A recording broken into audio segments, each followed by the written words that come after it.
দুনিয়ার বন্ধু আর কোন বন্ধু? স্বার্থ আছে যতক্ষণ, বন্ধুত্ব কতক্ষণ? মারা গেলে আজ পর্যন্ত মনে হয় হবে না দুনিয়ার কোনো বন্ধু। বন্ধুকে দাফন করার পরে আর দ্বিতীয়বার জীবনে কোনোদিন যে বন্ধুর কবরের পাশে দাঁড়াইছে এরকম এখানে একজনও পাওয়া যাবে না। বাপ মার কবরের পাশেই দাঁড়ায় না, বন্ধুর কবরের পাশে দাঁড়াবে তো দূরের কথা। এখানে অনেক মানুষ আছে যারা বৎসর পার হয়ে গেল বাপের কবরের পাশে একবারও যায় দাঁড়ায় না। কি নাই?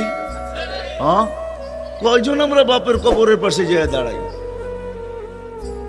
বৎসরে একবার, মাসে একবার, সপ্তাহে একবার, ডেলি তো বাদই দিলাম। কয়জন যাই? কয়জন আছে এখানে আমরা যে মা বাবার জন্য ডেলি মনের নিজের ইচ্ছা থেকে 2 মিনিট পৃথক করা, যে এই 2 মিনিট আমি বাবার জন্য দোয়া করব, 2টা মিনিট আমি বাবার জন্য দোয়া করি প্রতিদিন। 2 মিনিট পৃথক করা এককভাবে এইখানে একজনও নাই। দাড়ি টুপি আছে তারাও নাই। আছে একজন? হাত উঠাবেন। এটা তো হলো দুনিয়ার অবস্থা।